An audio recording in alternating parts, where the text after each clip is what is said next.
Hello friends, आज मैं आपको बताऊंगा यदि आपके जो गाय या भैंस है उसके वालवा में यानी जो बच्चेदानी के बाहर जो यदि कीड़े पड़ जाते हैं, घाव घल जाता है, तो उसी स्थिति के दौरान पशुओं में किस तरह का इलाज करना चाहिए ताकि आपका पशु पहले की तरह रिकवरी ले ले। कौन सी दवाइयों का प्रयोग करना चाहिए, पूरी डिटेल से आपको बताया जाएगा। क्योंकि मेरे पास इस तरह के बहुत इस तरह कमेंट्स आ रहे थे कि सर इस मौसम के अंतर्गत हमारे पशुओं में जो वालवा होता है, बाहर का जो हिस्सा होता है, बाहरी भाग होता है, वहाँ पर पशुओं में बहुत ज़्यादा कीड़े पड़ जाते हैं। ये क्यों पड़ते हैं, क्या कारण होता है, इसके बारे में डिटेल से बता दिया जाएगा। वीडियो को स्किप करके मत देखना, वीडियो को पूरी देखना, पूरी देखेंगे पूरा प्रॉपर नॉलेज मिल जाएगा। देखो, सबसे पहले तो मैं आपको बताना चाहता हूँ कि ये दिक्कत जब होती है जब यदि आपके पशुओं की जो बच्चेदानी से बाहर यदि कुछ इस तरह का अपशिष्ट पदार्थ निकलता रहता है या गंदगी उस पशु के बाहर निकलती रहती है, तो वहाँ पर क्या है कि मक्खियाँ हैं वो बैठना स्टार्ट हो जाती हैं। जब मक्खियाँ हैं वो अंडे देती हैं, वो आदमी कीड़े बनना स्टार्ट हो जाते हैं, यानी घाव हो जाता है। या यदि आपके पशु में जिस प्रकार से डिलीवरी हुई है, ब्याने के बाद में यदि आपके पशु में जो जेर का जो कुछ भाग, अपशिष्ट पदार्थ भाग आपका पशु डालता रहता है, तो उसकी वजह से भी जो गंदगी रहती है उसकी वजह से भी आपके पशु में ये कीड़े सबसे ज़्यादा देखने को मिलते हैं। या अदर यदि कोई भी कारण हो, यदि आपके पशु में वहाँ पर यदि कोई घाव हो जाए, तो बारिश के मौसम में सबसे ज़्यादा कीड़े पड़ने के चांस उस पशुओं में घाव में होना स्टार्ट हो जाते हैं। यदि कहीं पर भी घाव पड़ गया तो उस स्थान पर कीड़े बहुत जल्दी पड़ेंगे, क्योंकि ये मक्खियों की वजह से होता है। तो इसलिए आपको सावधानी ये रखनी है, जहाँ पर भी आप अपने पशुओं को रखें साफ़ सफाई रखें। जो यदि आपके पशु की डिलीवरी हुई है, जेर डाली है, या अदर यदि आपके पशु में किस तरह की कोई दिक्कत है, मेट्राइटिस पायोमेट्रा की भी यदि दिक्कत है, तो भी आप पर वहाँ पर यदि आपका पशु अपशिष्ट पदार्थ डाल देता है तो उसे अच्छी तरह से उसको साफ़ कर लें। साफ़ किससे कर सकते हैं आप? नीम की पत्तियाँ हैं जो पानी गर्म करके उससे भी आप साफ़ कर सकते हैं, पोटेशियम परमंगनेट से भी साफ़ कर सकते हैं। या अदर कोई और भी दिक्कत हो जाए या आपके पशु में और भी कोई दिक्कत है घाव से संबंधित, तो भी आप इनसे साफ़ कर सकते हैं। लेकिन यदि वालवा पर यदि कीड़े पड़ते हैं तो आपको एक ध्यान रखना चाहिए कि जब भी ये कीड़े पड़ते हैं तो शुरुआत में यदि आप इसका जल्दी इलाज नहीं किया तो ये कीड़े की हवा, जैसे ही उनको हवा लगती है तो उससे बड़े पनपने लग जाते हैं, और जितना समय यदि आप निकालेंगे उतना ही वो घाव करते अंदर चले जाएंगे। तो इससे जब भी यदि आप उन कीड़ों का इलाज करना है तो सबसे पहले आप पोविडिन आयोडीन से आप उसे अच्छी तरह से साफ़ कर लें। जिस प्रकार से पोविडिन आयोडीन आती है, इससे आप उन घाव को अच्छी तरह से गोज की सहायता से पूरी तरह से क्लीन और साफ कर लें। साफ़ करने के बाद में आपको क्या करना है कि वहाँ पर जो यदि आपको घाव दिख रहा है उस घाव के अंतर्गत यदि आप ट्रपेंटाइन ऑयल जो डालेंगे, ट्रपेंटाइन ऑयल बहुत ही अच्छा रिजल्ट है इसका। ट्रपेंटाइन ऑयल का प्रयोग आप उस पशुओं में करेंगे। ट्रपेंटाइन ऑयल की आपको कुछ रुई या गोज की सहायता से आपको करना है, और आपको चिमटी की सहायता से आपको जहाँ पर भी यदि घाव दिख रहा है अंदर, उस घाव के अंतर्गत आपको उस गोज को अंदर डाल देना है।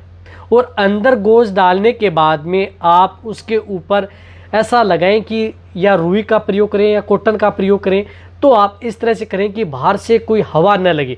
यदि हवा उनको नहीं मिलेगी, यदि बाहर से आपने ट्रपेंटाइन ऑयल को अच्छी तरह से वहाँ पर दबा दिया और ऊपर से यदि और कॉटन लगा दिया, अंदर हवा नहीं जाएगी तो कीड़े तुरंत के तुरंत मर जाएंगे। यदि हवा लगेगी तो कीड़े नहीं मरेंगे।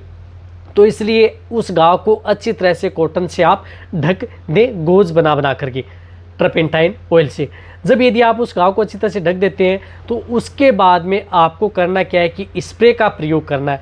अब स्प्रे में आप उसमें जिस प्रकार से बहुत अच्छा रिजल्ट मिलता है कीड़ों में, घाव में, लोरेक्सन है विरबेक का, इसका स्प्रे का प्रयोग कर सकते हैं।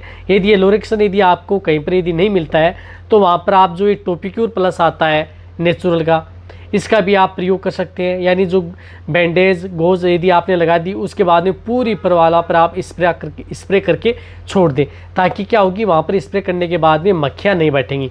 यदि मक्खियाँ नहीं बैठेंगी तो आपके पशु में घाव बढ़ने के सबसे ज़्यादा चांस होंगे। और आपको यदि कीड़े यदि थोड़ी बहुत आपको निकालना है तो आप चिमटी की सहायता से भी आप उन कीड़ों को बाहर निकाल सकते हैं। यदि बहुत ज़्यादा झुंड के अंदर पड़े हैं तो आपको उन कीड़ों को अंदर से, जैसे आप कीड़े हैं उनको बाहर निकालना होगा। यदि 5-10 कीड़े भी यदि आप उनसे बाहर निकाल देंगे, यदि थोड़ा स्पेस बन जाएगा, फिर यदि आप दवा का प्रयोग करेंगे तो बहुत अच्छा रिजल्ट आपको देखने को मिलेगा। इसलिए आप कीड़े भी आप उसको बाहर निकालें, और फिर आपको इस तरह से आपको 2 से 3 दिन कंटिन्यूटी आप उसकी इस तरह से ड्रेसिंग करनी है। इसी विधि से पोविडिन आयोडीन से अच्छी तरह से साफ़ करना है, ट्रपेंटाइन ऑयल का प्रयोग करना है, और इसी तरह से उस पर स्प्रे का प्रयोग आप उस पशुओं में लगातार 4 से 5 दिन तक, जब तक उस पशु का घाव नहीं भरता। रही बात यदि आपके पशु में घाव भरने के लिए, तो इसमें इंजेक्शन के भी आपको ज़रूर प्रयोग करने चाहिए, क्योंकि यदि इस तरह की यदि दिक्कत हो जाती है तो आपको इस पशु में स्वेलिंग भी आ जाती है, आपके पशु में दर्द भी होता है क्योंकि कीड़े काटते हैं, और घाव होता है तो उसको भरने के लिए एंटीबायोटिक की भी ज़रूरत पड़ती है। तो यदि आपको जल्दी यदि रिकवरी यदि उस पशु की लेनी है तो आपको कुछ इंजेक्शन की भी ज़रूरत पड़ती है। तो उसके अंदर आप एंटीबायोटिक के तौर पर आप स्ट्रेप्टोपेनिसिलिन यानी DCR का प्रयोग, आप बड़े पशु हैं उनमें 2.5 ग्राम से लेकर के 5 ग्राम तक आप DCR का प्रयोग उस पशु को ज़रूर करना है।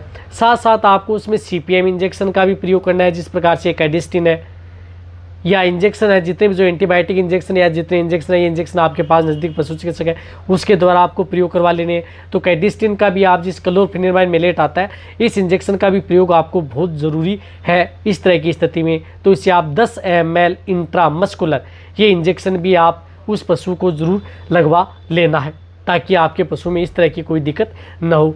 साथ साथ आपको जिस प्रकार से उस पशु में दर्द न हो, तो इसके लिए आप मिलोनेक्स इंजेक्शन आता है, इस इंजेक्शन का भी प्रयोग आप उस पशु में 15 ml इंट्रामस्कुलर आप प्रयोग करवा सकते हैं। ये क्या करता है कि आपके पशु में दर्द कम करता है। जो इस प्रकार से यदि कीड़े हैं अंदर, तो दर्द भी आपके पशु को होता है, तो दर्द होता है, तो जो ज़्यादातर दूध देने वाली गाय भैंसें हैं वो दूध देने में आनाकानी करती है, तो इसे आप 10 से 15 ml आप इंट्रामस्कुलर आप मिलोनेक्स इंजेक्शन के भी प्रयोग आप अपने पशुओं में कर सकते हैं। देखो, साथ साथ आपको उसके अंदर आयुर्मेक्टिन इंजेक्शन का भी प्रयोग करवा ले तो बहुत ही अच्छा रिजल्ट मिलेगा। तो आयुर्मेक्टिन इंजेक्शन का भी प्रयोग उन पशुओं में करवा सकते हैं। ये 1 ml पर 50 kg बॉडी वेट सब कट, यानी 10 ml आप उस पशु को आयुर्मेक्टिन इंजेक्शन भी आप लगवा सकते हैं। ये सिंगल डोज होती है, लेकिन जो अदर जो इंजेक्शन बताए हैं, ये इंजेक्शन उस पशु को 2 से 3 दिन आपके यदि पशु को जल्दी रिकवरी लेना है तो करा सकते हैं। यदि आप इंजेक्शन का भी 1 दिन ही प्रयोग करवाते हैं तो आप जो ये दवाइयाँ हैं, ये ड्रेसिंग है, ये आपको जरूर 3 से 4 दिन आप प्रयोग करनी है। रही बात यदि आपको जो कोई भी मेडिसिन यदि आपको जो मंगवानी है, कोई भी इंजेक्शन है, यदि आपको जो ये मैंने जो इंजेक्शन बताए, ये इंजेक्शन यदि आपको मिल भी नहीं रहे, तो आपको जो स्क्रीन पर जो नंबर दिख रहे हैं, इस नंबर पर आप कॉल करके और कोई भी मेडिसिन, इंजेक्शन या दवाइयाँ आप अपने घर बैठे कहीं पर भी, किसी भी क्षेत्र में आप कोने में बैठे हो इंडिया के, वहाँ पर आप वेटरनेरियन हो, पशुपालक हो या कोई भी हो, तो वो मंगवा सकता है, सस्ती रेट पर आपको मिल जाएंगी। यदि आपको इस चैनल की यदि मेंबरशिप लेनी है, आपको बहुत इस प्रकार के कमेंट्स आते हैं कि सर हमें मेंबरशिप लेनी है, लेकिन एक और बताना चाहता हूँ कि मेंबरशिप का आपको पे करना होता है। पे करने के बाद में आपको यदि पशु में कोई भी दिक्कत है तो आप मेरे से डायरेक्ट कॉल या व्हाट्सएप पर मैसेज कर सकते हैं।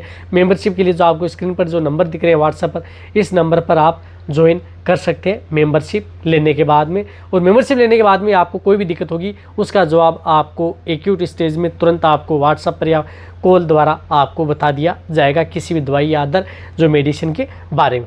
इसी तरह से आपको आने वाले समय में डिटेल से अलग अलग जो बीमारियां पशु में इस तरह से होती हैं, हमारे पशु में अब कौन सी बीमारियां हो रही हैं उसके बारे में डिटेल से बताया जाएगा, कौन से इंजेक्शन, दवाइयां, लिक्विड, सभी के बारे में सही और सटीक जानकारी के साथ इस चैनल पर ऐसे ही वीडियो मिलती रहेंगी। इसी तरह से वीडियो देखते रहें, इसी तरह से आप मेरे को प्यार देते रहें। थैंक्स, धन्यवाद।